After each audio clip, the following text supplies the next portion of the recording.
அன்பான வணக்கம்.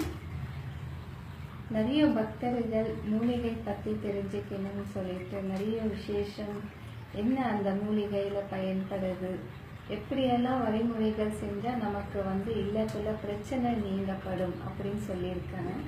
நிறைய ஃபேஸ்புக் மூலமாக நீங்கள் தெரிஞ்சிருக்கீங்க. இருந்தாலும் நான் இன்னைக்கு அரச இலை பற்றி உங்களுக்கு நாங்கள் சொல்ல போகிறோம். இந்த அரச இலை பார்த்தீங்கன்னா அவ்வளோ மகத்துவமாக இருக்கும். இந்த அரச இலை எல்லா தோஷம், எல்லா சாபம், பூர்வ ஜென்மத்துடைய கர்மங்கள் இது எல்லாமே தீரக்கூடியது. நம்ம பரிகார பூஜைகள் எங்கே செய்யணும்னா அரச இலை மரம் அடையில நீங்க பூஜை செய்யலாம். இல்லத்துல என்ன செய்யணும், அரச இலை இந்த இலை மேல தீபம் ஏற்றி நீங்க வழிபாடு செய்யலாம். இப்ப பாத்தீங்கன்னா இது அவ்வளவு அழகா இந்த பாம்பு மாதிரி இருக்கும்.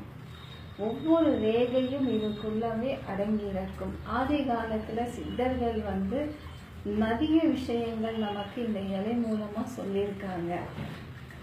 அதாவது வேதத்துல பாத்தீங்கன்னா சுபக் மங்களாதி நித்யா மூலிகா கலாக்ஷேத்ரவே மகா சிஷ்டி வினோதனம். இவர் ஒரு அரசராகி சிவனிடம் வரத்தை பெற்று மூலிகையாக மரமாகி நின்றவர் தான் அரச மரமாகி நின்றார்.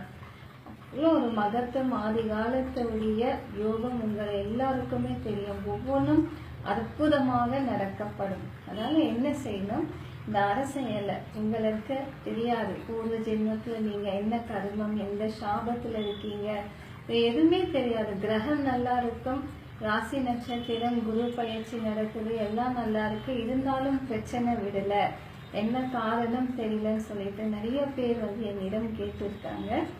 அப்போ பொதுவாக நான் சொல்லக்கூடியது அரச இலை தீபம். இந்த தீபம் ஏற்றி பல பக்தர்களுக்கு நன்மை அடைஞ்சிருக்கு. இதோடைய மகத்துவம் உங்களுக்கு சித்த மொழி யோகத்திலவே நான் சிறு எந்திரங்கள் செய்து இந்த வேர் இலை, வேறு கம்ப யோகம் இது எல்லாமே வைத்து வழிபாடு செய்யுங்க, ரொம்ப நன்மையாக நடக்கும் சொல்லியிருக்க. நிறைய பக்தர்களுக்கு நன்மையாக இருக்கு. அரச இலை கீழே வச்சுட்டு அதுக்கு மேல மண் தீபம் வைக்கணும். அகல் விளக்கு, நல்லெண்ணெய் உபயோகம் செய்யலாம். திங்கட்கிழமை பிறந்தவங்க 3 தீபம் ஏற்றணும். இல்லத்துல பொதுவாக நீங்க ஏற்றிட்டு வரலாம். பூர்வ ஜென்மத்துடைய சாபம், கர்மம், தோஷம், இந்த பிறப்பு உரிய எந்த கிரகங்கள் உங்களுக்கு நீச்சம் இருக்கோ, வீட்டுல மகாலட்சுமி கடாச்சாரம் குறைவா இருக்கு அப்படின்னும் போது வெத்தலையில ஏற்றுங்க. மகாலட்சுமி உடைய பாகியம் கிடைக்கப்படும். அரச இலை பூர்வ ஜென்மத்துடைய தோஷம், இந்த ஜென்மத்துடைய சனி தோஷம், சர்ப்ப தோஷம், ராகு தோஷம், கேது தோஷம், நவகிரக தோஷம் உங்களுக்கு அண்ட கூடாது என்பதற்காக அரச இலை தீபம் உங்களுக்கு மிக மிக முக்கியமாக இருக்கும். அதனால திங்கட்கிழமை பிறந்தவங்க 3 தீபம், செவ்வாய்க்கிழமை பிறந்தவங்க 2 தீபம், புதன்கிழமை பிறந்தவங்க 3 தீபம், வேலைக்கிழமை பிறந்தவங்க 5 தீபம், சுக்கிர வெள்ளிக்கிழமை பிறந்தவங்க 6 தீபம், சனிக்கிழமை பிறந்தவங்க 9 தீபம், ஞாயிற்றுக்கிழமை பிறந்தவங்க 12 தீபம். இலை கீழே வச்சுட்டு நீங்க அந்த காம்பு சுவாமியை பார்த்த மாதிரி இருக்கணும். இந்த முனை உங்களை பார்க்குற மாதிரி இருக்கணும்.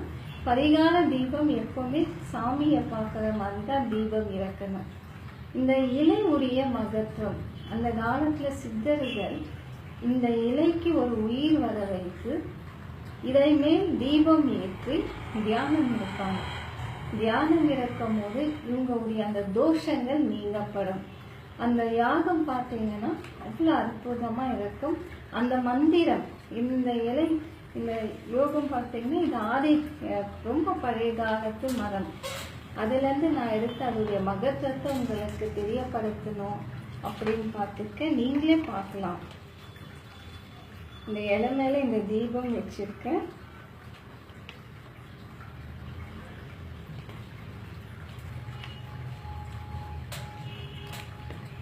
அற்புதமா இருக்கும்.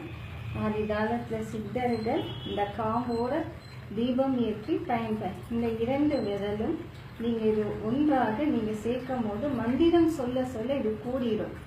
இந்த தீபம் மந்திரம் சொல்லும் போதே இந்த விரல்கள் எல்லாம் கூடிக்கொண்டே வரப்படும். அவ்வளோ ஒரு மகத்துவமான சித்த மந்திரம். நீங்க பிரார்த்தனை செய்யுங்க. உங்களுடைய எந்த குருவுடைய நாமத்தை நீங்க செய்ய போறீங்களோ இந்த தீபம் முன்னால நீங்க குருவை நினைச்சு உங்களுடைய கஷ்டத்தை நினைச்சு பிரார்த்தனை இருங்க. இந்த 2 விரலும் இப்படி வைத்துக் கொள்ளுங்க. அது ரொம்ப மிக முக்கியமானது. தீபம் இப்படி இருக்குன்னா நீங்க இந்த மாதிரி வைக்கணும். ஓம் கஜதன்மத்மய நசயோபவம் தக்ஷாத்மய நமத்வய நமோ பகவதே கிருதாயத்மயாஹ சர்வதேவகநாதனயம் பிரஜத்மாயாஹ ஸ்வயஹ பிரசோவத்யாஹ நத்வயம் பஞ்சாசர வினாத்மய நமோ பிரணத்யானத்மய நஸ்வயம் ஓம் பிரஹாத்வய நம பகவதே ஸ்ரீதம்பகம் பூர்வாத்மய நஸ்வயம் கரநாதனாத்மய ந சிஷ்டீரூபத்மய நம் பஞ்சாத்மய நஸ்வயஹம் பிரஜத்வாதாய கநாதனம் த்ரதோ வஸ்யாத்மய நம கமலாத்மய நமத்வயாஹ பிரக்ரோதனயாகனாய நமம் அக்ஞாக்ஷேத்ர மஹத்கயனம் பிரஜோவத்யநாதன்யம் ஓம் த்ரியம்பகம் யஜாமஹி சர்வாத்மயன சர்வபோஹனம். இந்த விரல் பார்த்தீங்கன்னா அப்படியே கூடிட்டே வரும். இந்த கூட கூட இந்த இலை பார்த்தீங்கன்னா சுபக்ஷேத்திரமா நம்ம சொல் வாக்கியங்கள் நிறைவேற்றப்படும். ஓம் கிரஜனம் பவதன்யத்மய சம்வஜ்ஞானாதனம் நஹாதேவஸ்வய ரதாதன்வயன பிரக்ரோதய நமஸ்வஹ தக்ஷயனாத்மய நமோ பகவதே ஸ்ரீதம்பகம் பூர்வாதனாத்மய ந பிரபோ தேவஸ்வயம். நீங்களே பார்க்கலாம். இலை பார்த்தீங்க. தேவஸ்வயம் பவ பிரதா விஸ்வஸ்வய தக்ஷம் த்ரய அவதாரபாத்யாயனம் ஓம் சசிவத்யனாத்மய ந பிரஜம் தேவில் அனுபவம். நம்ம சுத்த சுத்த இது நம்ம அழைக்கிற இடத்துக்கு அது தீபமாக சேரப்படும். பாருங்க.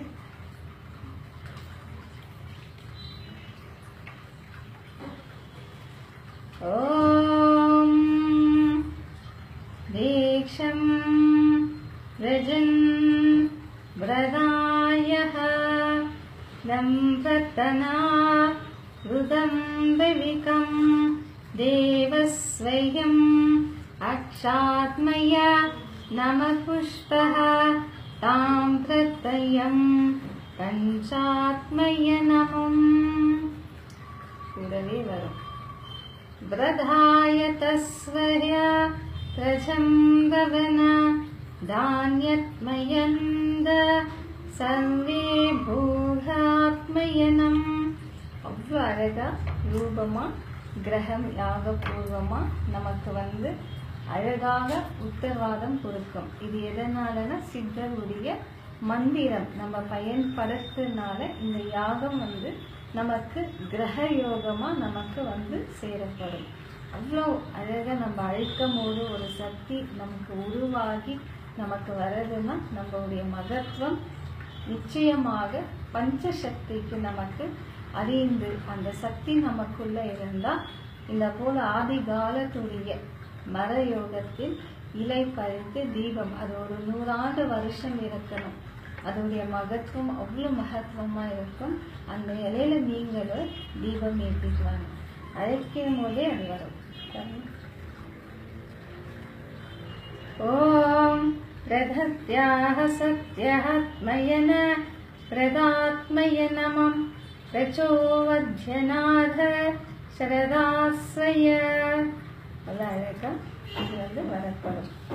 இந்த மரம் விசேஷமான மரக்கொடி. ஒவ்வொரு இது உங்களுக்கு தெரியப்பட்டது அரச இலை தான். இது உள்ள இருக்க மகத்துவம் அப்படி ஒரு மகத்துவமா இருக்கப்படும். உங்க வாழ்க்கையில பல பிரச்சனை இருக்கும் போது இந்த இலை தீபமா நீங்க ஏற்றி பாருங்க, பல கஷ்டங்கள் நிறைவேறப்படும். உங்களுடைய கிரகம் எப்படி இருந்தாலும் நீச்சத்துல இருந்தாலும் இந்த அரச இலையுடைய தீபம் உங்களுக்கு நீச்சத்துல இருந்து யோகத்தை கொடுக்கப்படும். இதை நீங்க பயன்படுத்தி உங்களுடைய கருத்துக்கள் எனக்கு நீங்க கொடுக்கணும், தகவல் கொடுங்க. உங்களுக்கு எவ்வளவு நாள்ல உங்களுக்கு நல்லதாச்சு, இது எவ்வளவு நாள் நீங்க பயன்படுத்துறீங்க, எல்லா விஷயமுமே சிலர் தெரிஞ்சா மட்டும் உங்களுக்கு ஒரு பதில் கிடைக்கும். இதை நீங்க செஞ்சு பாருங்க, அவ்வளவு ஒரு மகத்துவமா இருக்கும். சிவாய நமः.